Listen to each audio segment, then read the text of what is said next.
Everybody welcome Addison Tweedy.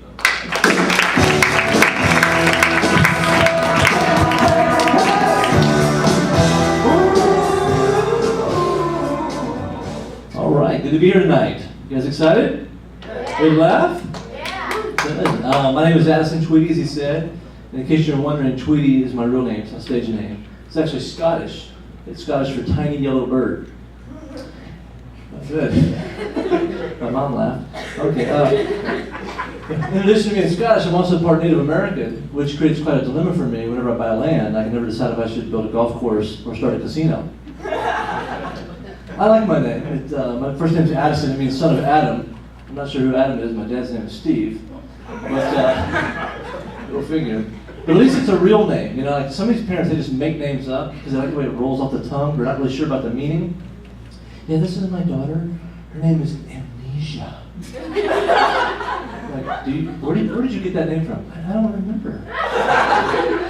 This is my other daughter, Atrocity. That's a pretty name. Pretty atrocious. But I'm 6'6", in case you're wondering. I'm kind of tall, but I hate when people ask these questions. Like, you 6'6"? Yes. It's the follow-up questions I don't like, you know? It's like, so you play basketball? Am I supposed to? Is this some default option I did not know about? So I asked him, well, you know, you're 5'1". Are you a jockey? And then people, I got some of these guys that feel like somehow height is the last thing holding them back. And I was like, man, if I had your height, I'd be in the NBA. No, you would just be taller and still be ugly. You guys excited about the holidays coming up? Yeah, we got Christmas fans? Yeah. Gift card. You ever give a gift card to somebody, right? Only to get the exact same one back for less value? You guys see the braille on the drive-through ATMs? Yeah. Who is that for? Now they even have it on the gas pumps, right? This is all the blind drivers need to fill up. Let's see. $2 a gallon. I need to go to the ATM.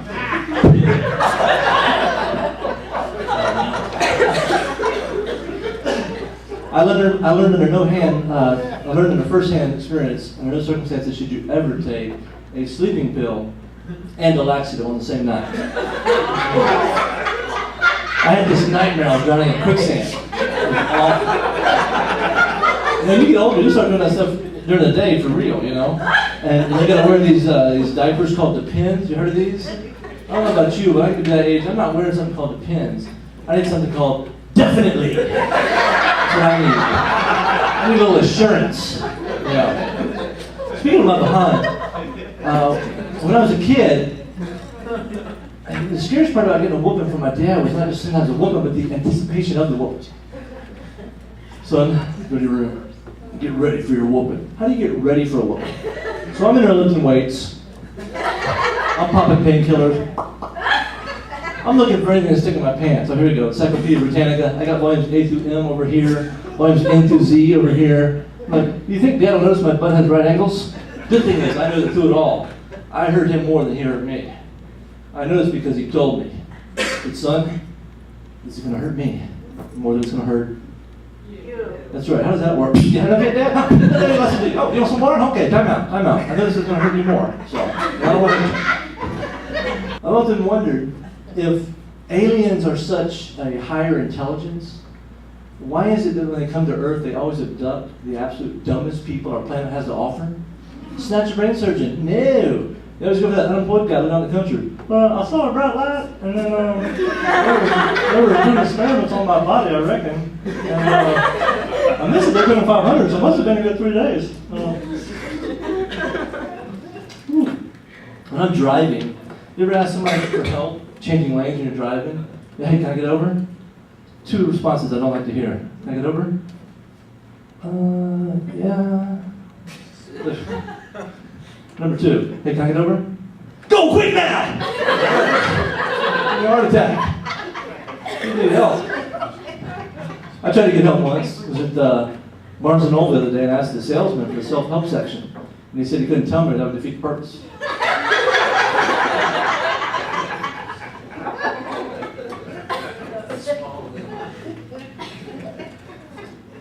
Man, I remember being single. Talk about times you need help.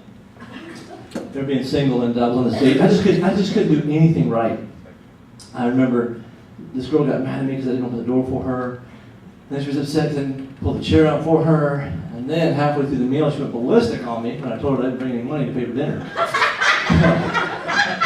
So you could have got that kind of attitude. You can take me home right now. See, she drove me. That's a joke, yeah. All right. But yeah, it was, and I ended up breaking up with her, and she just got real emotional. She was like, Addison, I don't understand why you're breaking up with me. I was there when your dog died. I was there when you lost your job. I was there when you wrecked your car. I said, I know. You're bad luck. It was tough letting her go, because she was good looking. This girl was half French, half English, and half Spanish. She's a big woman. And I've often wondered if a man is standing in a forest speaking and there's no woman around to hear him, is he still wrong? I heard somebody say yes, yeah. No hesitation. Oh, man. Relationships had to be easier at the beginning, don't you think? They've got more complicated today, but I think back to like Adam and Eve, the first relationship, it had to be easier than today. I mean, think about this. No in-laws, right? Adam didn't have to hear about all the guys Eve could have married.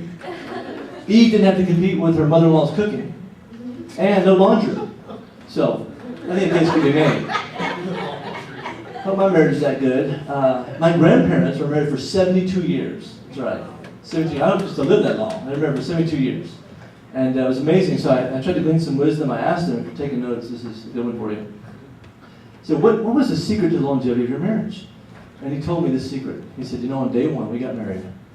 We decided that I would make all the major decisions in the marriage. And she would make all the minor decisions in the marriage. But the miracle of 72 years is that we never had a major decision to make.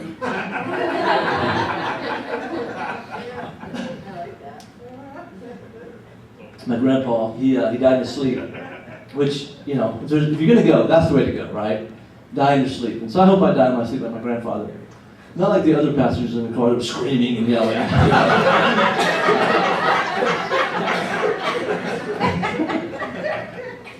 Oh, yeah.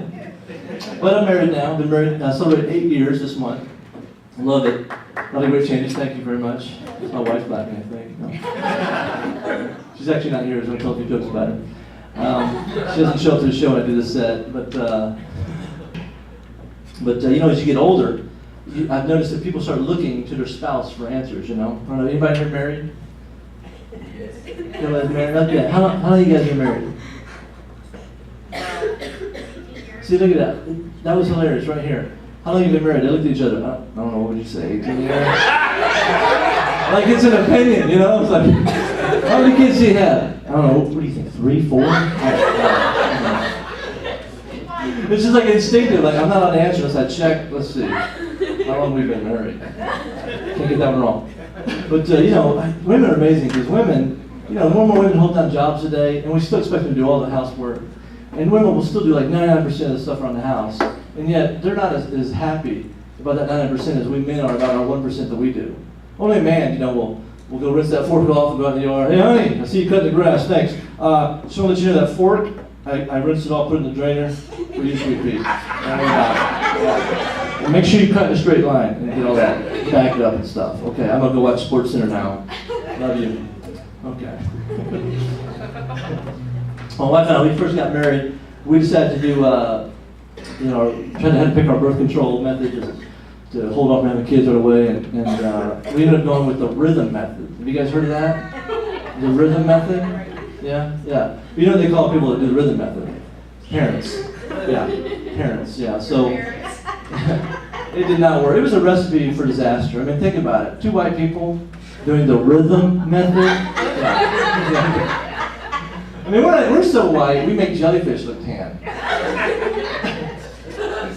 So she put on 25 pounds during the pregnancy. I put on 30 because I just didn't want her to feel bad. So it's crazy. We were at the hospital, delivering our firstborn, and we didn't know what we were doing. It's our first kid. she had Pitocin in her, trying to, get her to go, and she was convulsing, and her head was spinning. I was like, honey, are you okay? And she was like, I wanted a epidural. Oh my gosh. So, I did what any loving, caring husband would do. I got some holy water. I was like, the power of Christ compels thee. The power of Christ compels thee. Yeah, she didn't think that was funny either. I'm convinced there's 2 days in every woman's life that are just not funny. I mean, obviously she knows it's funny and she married me, but she said, look, if you try to pull something on our wedding day, so help me. I've dreamed about this day since I was a little girl. I'm going to be a princess. Okay. Cancel the clowns. Cancel. And then, of course, the day of delivery. They just don't have any humor on that day, You want to make sure you turn on Monday Night Football after she's had the epidural. So, we're going to do that. She even started losing her humor during the pregnancy. It just started to fade, I was just kind of make a funny offhand comment about, hey, maybe we can just put the baby in the closet and go catch a movie. And she just started looking at me. I wouldn't really do that. It was just a bad joke. Put the gun down. Put the gun down. How many guys have got kids in here?